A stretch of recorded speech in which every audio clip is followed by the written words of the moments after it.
ये है राजधानी दिल्ली में मौजूद नेशनल रेल म्यूजियम। और यहाँ पर खुद रेल मंत्री इस म्यूजियम को देखने के लिए पहुंचे हुए हैं। सोमवार का दिन है, लिहाजा आम लोगों के लिए ये खुला नहीं है। लेकिन यहाँ पर अधिकारी मौजूद हैं। तमाम अधिकारी इस रेल म्यूजियम को दिखाने के लिए यहाँ पर पहुंचे हुए हैं, क्योंकि आनन फानन में ये तय किया गया कि रेल मंत्री इस रेल म्यूजियम में जाएंगे। और रेल म्यूजियम में आप देखिए किस तरीके से पुराने पुराने इंजन रखे हुए हैं, जिनको वो देख रहे हैं, क्योंकि उनके दिमाग में एक जबरदस्त योजना है। और उस योजना को किस तरीके से क्रियान्वित किया जाए, किस तरीके से अमल में लाया जाए, उसके बारे में विचार विमर्श किया जाना है। तो यहाँ पर उस जगह को देखने के लिए वो पहुंचे हुए हैं, जो लगातार सुर्खियों में रहती है। और रेल मंत्री की स्पीड देखिए, रफ्तार देखिए कि किस तरीके से रेल म्यूजियम के चप्पे चप्पे को वो छान छान कर देखना चाह रहे हैं, क्योंकि यहाँ पर बड़ी संख्या में पुराने इंजन दिखाए गए हैं। ये खास तरीके का हम कह सकते हैं कि स्टीम इंजन है, जो दुनिया में अनूठा है। ये पटियाला स्टेट का स्टीम इंजन है, जो सिर्फ हम कह सकते हैं कि रेल म्यूजियम में ही देखने को मिलेगा। तो यहाँ पर लोगों के लिए किस तरीके से अट्रैक्टिव बनाया जाए, क्योंकि रेल म्यूजियम का जो स्थान है वो बच्चों के लिए काफी खास है, क्योंकि बच्चे इसमें काफी दिलचस्पी दिखाते हैं। साथ ही साथ रेल फैन, दुनिया भर के रेल फैन यहाँ पर पहुंचते हैं। लेकिन इस म्यूजियम को लेकर लोगों के अंदर जो आकर्षण होना चाहिए, जैसा कि लंदन में जो रेल म्यूजियम है उसका आकर्षण है, उस तरीके का आकर्षण, उस तरीके की अर्निंग रेल मंत्रालय इस रेल म्यूजियम से चाहता है।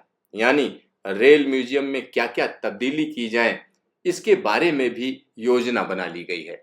तो एक बड़ा बदलाव आपको आने वाले दिनों में दिखेगा, क्योंकि रेल मंत्री का यहाँ पहुंचना आकस्मिक नहीं है, क्योंकि इसके बारे में जानना, एक एक चीज को जानना समझना चाहते हैं अश्विनी वैष्णव, और खुद भी इंजीनियर हैं। लिहाजा तमाम चीजों के बारे में उनकी जो दृष्टि है वो और लोगों से अलग है। यहाँ पर देखिए किस तरीके से एग्जिबिट्स हैं, जिनको लोगों के बीच में रखा जाता है। इसमें क्या बदलाव किए जाएं, किस तरीके के बदलाव हों, जिससे 160 साल से भी ज्यादा जो पुरानी रेलवे की हेरिटेज है उसको लोगों के बीच एक अलग अंदाज में ले जाया जा सके। तो यहाँ आप देख सकते हैं कि रेल म्यूजियम के अंदर जो तस्वीरें पेश की गई हैं, जो तस्वीरें आम लोगों के लिए हैं, वो किस तरीके से रखी गई हैं, क्योंकि जिस तरीके का आकर्षण होना चाहिए रेल म्यूजियम का, वैसा आकर्षण नहीं है। तो आखिरकार कहाँ कमी है, किस जगह पर दिक्कत आ रही है, और क्या बदलाव किए जाने चाहिए, ये सारे सवाल जिनका जवाब तलाशने के लिए खुद रेल मंत्री रेल म्यूजियम पहुंच गए हैं। ये बार बार मैं बोल रहा हूं, क्यों बोल रहा हूं, ये मत समझिएगा कि मैं ऐसे ही बोल रहा हूं, क्योंकि इस समय संसद का सत्र चल रहा है, जिसमें मारामारी चल रही है। पक्ष और विपक्ष के बीच में आरोप प्रत्यारोप, तमाम तरीके की चीजें चल रही हैं। ऐसे वक्त में समय निकालना, और वो भी रेल म्यूजियम के लिए, तो ये एक सीधा सीधा जो लोगों के दिमाग में आएगा, आखिरकार इतनी फुर्सत कहाँ से आ गई कि रेल म्यूजियम पहुंच रहे हैं। तो जो रेल मंत्री हैं वो काफी व्यस्त रहते हैं, तमाम चीजें चलती हैं, क्योंकि दूर संचार का भी जिम्मा उनके कंधों पर है, और 5G की नीलामी चल रही है। ऐसे वक्त में रेल म्यूजियम को समय देना, यानी कोई बड़ी योजना है जिस पर कार्यान्वयन के लिए काम किया जा रहा है। तो यहाँ जो रेल मंत्रालय के सूत्र हैं उनका कहना है कि रेल मंत्री का ये मानना है कि जो रेल म्यूजियम है वो हमारी धरोहर हैं, और उनको एक अलग अंदाज में पेश किया जाना चाहिए, क्योंकि रेलवे के बदलते हुए स्वरूप को अगर आपको देखना है तो रेल म्यूजियम से बेहतरीन जगह नहीं हो सकती है।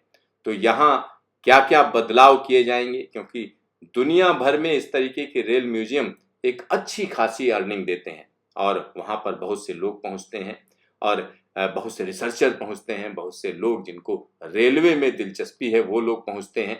तो वो लोग जब यहाँ पहुंचे तो उनको क्या क्या चीजें दिखाई जाएं, किस अंदाज में दिखाई जाएं, ये पुराना ढर्रा नहीं चलेगा। जिस तरीके की स्थिति रेलवे में अमूमन देखने को मिलती है कि सालों साल से वहीं टंगे हुई हैं चीजें, लोग आते हैं देखते चले जाते हैं, और जो रेलवे के कर्मचारी, रेलवे के अधिकारी, उनका सोचना है अरे वाह बहुत से लोग आ गए। लेकिन अब ये नजरिया बदलना होगा, और ये नजरिया कैसे बदला जाएगा इसके बारे में लगातार विचार विमर्श चल रहा है। तो सिर्फ यही म्यूजियम नहीं है, देश के अलग अलग हिस्सों की अगर हम बात करेंगे तो वहां पर भी अलग अलग जगहों पर अलग अलग तरीके की चीजें हैं जिनको कहीं ना कहीं लोगों के बीच में ले जाया जाना है। साथ ही साथ इसकी टिकटिंग की व्यवस्था कैसी हो, किस तरीके से इसका प्रचार प्रसार किया जाए, कैसे लोगों के बीच में ये जगहें पॉपुलर हों, इन सारी चीजों पर हम कह सकते हैं कि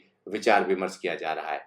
और रेल मंत्री उसको देखने के लिए कि आखिरकार इसमें क्या किया जाए जिससे लोगों के बीच में ये काफी रोचक हो जाए और लोगों के लिए एक ऐसी जगह बने जहां से तमाम चीजों को सीखने का मौका मिले। अगर रेलवे को जानना है तो निश्चित तौर पर आपको रेल म्यूजियम आना पड़ेगा, और रेल म्यूजियम के अंदर की अगर आप बात करेंगे तो जगह जगह आपको तमाम चीजें दिखेंगी। यहाँ पर हम आपको बता दें कि यहाँ अनूठी चीजें हैं, और इस तरीके के अनूठे इंजन यहाँ आपको देखने को मिलेंगे क्योंकि 160 साल से ज्यादा की विरासत है भारतीय रेलवे की, और उसको दिखाने के लिए यहाँ पर ये रेल म्यूजियम शुरू किया गया था। और ये रेल म्यूजियम अगर इसकी हम बात करें तो रेल मंत्री कमलापति त्रिपाठी ने इसकी शुरुआत की थी, और 1977 में ये रेल म्यूजियम एक शेप लेकर एक अलग आकार में लोगों के बीच में आया था।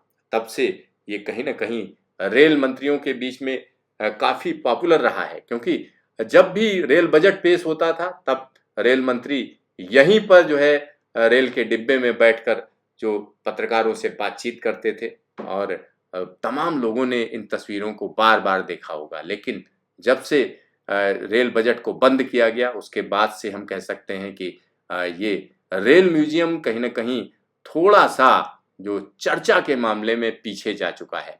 लिहाजा उसको लोगों के बीच में कैसे पॉपुलर किया जाए इसकी पूरी योजना बन रही है।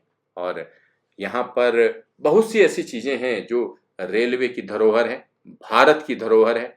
तो भारत की धरोहर को किस तरीके से एक अलग अंदाज में, एक नए अंदाज में पेश किया जाए, उस पर पूरी योजना बन चुकी है। अब रेल मंत्री उसको अमली जामा पहनाएंगे और आने वाले दिनों में तमाम सुधार, तमाम चीजें आपको नई नई देखने को मिलेंगी। ठीक है, ये सब कैफेटेरिया सब ये 2017 में बना था।